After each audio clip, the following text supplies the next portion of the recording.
মাহফিলের 2 দিন আগে তারা টোটালি একদম ঘোষণা করে দিল যে তারা যদি আসে তাদেরকে আমরা মানে সুস্থ অবস্থায় ফেরত দিতে পারবো কিনা এটা সন্দেহ। টোটালি আমাদের সার্সিনা মাসলাকে যে কয়জন বক্তার নাম আমি বললাম একজনকেও ওই মাহফিলে ঢুকতে দেওয়া হয় নাই, ওই এলাকায় ঢুকতে দেওয়া হয় নাই টোটালি। হ্যাঁ, পোস্টার লাগানো থাকলেও পোস্টার বাদ, ওই পোস্টারে মাহফিল চলবে না। তো সেই স্টেজে আমাদের ঢুকতে দেওয়া হয় নাই, মাইক আমাদেরকে ঢুকতে দেওয়া হয় নাই। তিনারাই সব মানে ওটা একটা গ্যাং নিয়ে আসছে তারা, যে আমরা কেউ যেন স্টেজে উঠতে না পারি, আমরা মাইক ধরতে না পারি, আমরা উপস্থাপনা করতে না পারি। আসসালামু আলাইকুম, আশা করি সকলে ভালো আছেন। এই ভিডিওটা একটু দেখেন। ওখানে একটা মাহফিলের ঘটনা, 2 দিন ব্যাপী একটা মাহফিল ছিল কৌমি অধ্যুষিত এলাকা আর কি। তো তিনারা আরেকদিনই ভাইয়ের সাথে ঐক্যবদ্ধ হয়ে প্রত্যেকটা মানুষ, প্রত্যেকটা দোকানি, প্রত্যেকটা গ্রাম, প্রত্যেকটা মহল্লায় ঘুরে ঘুরে ঘুরে ঘুরে সাধারণ মানুষকে উস্কে তাদের সাক্ষ্য নিয়েছে, গণস্বাক্ষর। তো গণসাক্ষ্য নিয়ে কি জন্য নিয়েছে? মাওলানা ওসমান গনি সালিহি মাদ্দাজিল্লাহুল আলী, আমাদের প্রধান মুফতি দিনাজপুর হুজুরকে ওই এলাকায় ঢুকতে দেওয়া হবে না। বোরহানুদ্দিন সালিহি মাদ্দাজিল্লাহুল আলী হুজুরকে ওই এলাকায় ঢুকতে দেওয়া হবে না। যদি ওসমান গনি সালিহি হুজুরকে ওই এলাকায় ঢুকানো হয় কোনোভাবে, তিনি যদি ওই এলাকায় ঢুকেন তাহলে সেখান থেকে তিনি বের হতে পারবেন না। এটা হচ্ছে মানে তাদের একদম আলটিমেটাম ঘোষণা, যে ওসমান গনি সালিহি হুজুর যদি ওখানে ঢুকেন তিনি বের হতে পারবেন না, বোরহানুদ্দিন সালিহি হুজুর যদি ঢুকেন বের হতে পারবেন না। এখন কারণ হলো ইনারা বেদাতি, ইনাদের নামের শেষে সালিহি আছে। কেন ইনাদের নামের শেষে সালিহি আছে? ইনারা বেদাতি, সুতরাং ইনারা বেদাতি, বেদাতিরা এলাকায় ঢুকতে পারবে না। এটা হচ্ছে তাদের বক্তব্য। এটা দেখার পর মনে খুব কষ্ট পেলাম। মাহফিলে বাধা দেওয়ার কারণে আমি কষ্ট পেয়েছি এই কারণে যে দ্বীনের কি অবস্থা হলো, ইসলামের কি অবস্থা হলো বর্তমান বাংলাদেশে। আলেমের দিক থেকে যারা সবাই ভরসা করে, যাদের উপর কওমি আলেমদেরকে যারা সব থেকে সম্মান করে, যাদেরকে সব থেকে বেশি শ্রদ্ধা করে, সম্মান করে, তাদের দ্বারা যদি এই অবস্থা হয় তাহলে ইসলামের কি অবস্থা হবে একটু চিন্তা করো। আওয়ামী লীগ চলে গেছে, কিন্তু তাদের যে কৃষ্টি কালচার, তাদের যে আচার ব্যবহার, সেগুলো এদেরকে দিয়ে গেছে।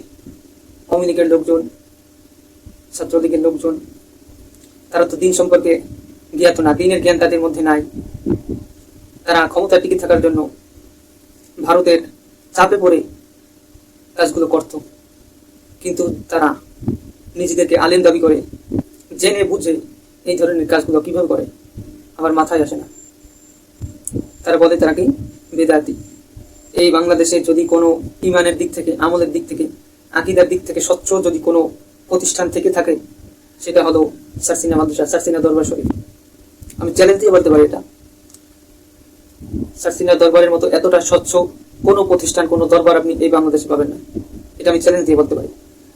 তাদের আচরণ এমনটা হয়ে গেছে যে আওয়ামী লীগের মতো। তারা যে কাজগুলো বলে, তারা যে অপকর্মগুলো করে, তার সেগুলোর কোনো নামগন্ধ নাই, কিন্তু কোনো জায়গায় কোনো কিছু ঘটনা হলেই সেটা চাপিয়ে দেয় বিএনপির উপর। তাদের অবস্থা এখানে সেই রকম। নিজেরা যে কাজগুলো করে, নিজেরা যে বেদাতি কাজগুলো করবে, সেগুলো তাদের চোখেই পড়ে না। এরা এই 5ই আগস্টের পরে মিলাদুন নবী র্যালিতে তারা হামলা করেছে। এই কমি জামাতরা মিলাদুন নবী র্যালিতে তারা হামলা করেছে, অথচ পয়লা বৈশাখের নামে তারা র্যালি করেছে। তাহলে বোঝেন, অথচ এগুলা তারা কোনো, তাহলে এটা কাদের সাথে তুলনা করবো? এটা তো সেই ওবায়দুল কাদেরের মতো, যেখানে সাধারণ জনগণ শান্তিপূর্ণভাবে মিছিল করে সেখানে তারা হামলা করে, অথচ নাম দেয় শান্তি সমাবেশ। এরা হচ্ছে সেই রকম অবস্থা। একেবারে আওয়ামী লীগের ধারা তারা পেয়েছে।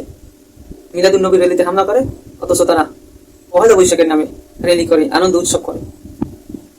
একজন আলেম হয়ে, তলবে ইলম হয়ে, দ্বীনের আলোচনা, যেটাকে বলা হয় যে পৃথিবীর মধ্যে জান্নাত, সেইটাকে যারা বাধা দেয়, দ্বীনের কাজে যারা বাধা দেয়, তারা কিভাবে আলেম হইতে পারে? আমরা এদেরকে অনেক শ্রদ্ধা করতাম, অনেক সম্মান করতাম, কিন্তু তারা বারবার যে আচরণ করেছে, এগুলো কোনো মুসলমানের আচরণ নয়, এগুলো হলো আওয়ামী লীগের আচরণ। এর জন্য আমি অবাক হই। আওয়ামী লীগ গেছে, শেখ হাসিনা পালাইছে, একটি ইসলামের দুশ্মন থেকে আমরা মুক্ত হয়েছি, কিন্তু রসুলের ভাষ্যমতে শেষ জমানায় এমন একটি জমানা আসবে যেটা যখন আল্লাহ তাআলার নাম রাখার মতো কোনো লোক খুঁজে পাওয়া যাবে না। এরকম অবস্থা আসবে, এরকম একটি অবস্থা আসবে যখন আলিমগণ, যারা বুজুর্গ, তারা প্রকাশ্যে ইবাদত বন্দেগী করতে পারবে না। তারা জঙ্গলে গিয়ে, পাহাড়ের গুহায় গিয়ে তারা বসবাস করবে এবং নির্জনে ইবাদত বন্দেগী করবে, কারণ এই পৃথিবীতে সে পরিবেশ আর থাকবে না। তো এই জন্য আমি অবাক হই যে একটা শয়তান আমাদের মাঝ থেকে গেছে। এখন হয়তো ভালো হবে, ইসলামের প্রচার হবে, ইসলাম আরো এগিয়ে যাবে, প্রসার হবে, কিন্তু রসুলের হাদিসের দিকে দেখা যায় যে আস্তে আস্তে এটা খারাপের দিকে যাইতে থাকবে। তো সেইটার নমুনা আমরা পেলাম আজকে, কিভাবে ইসলামটা ধ্বংস হয়। তো মুসলমান হক্কানি আলেমগণ কিভাবে এই জমিনে থেকে ইবাদত বন্দেগী করবে।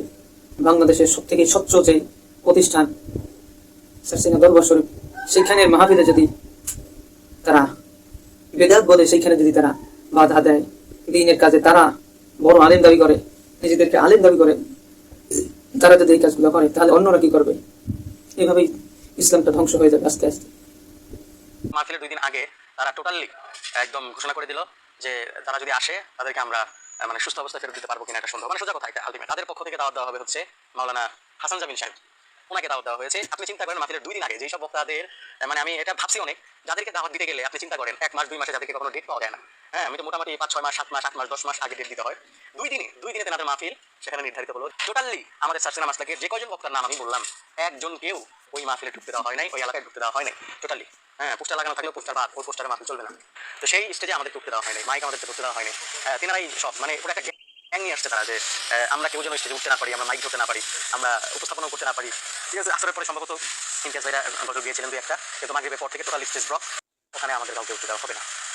এখন এই যে বিষয়টা আমার তখন খুব খারাপ লেগেছিল, এই বিষয়টা যে কেন, এটা কেন, আসলে কারণটা কি?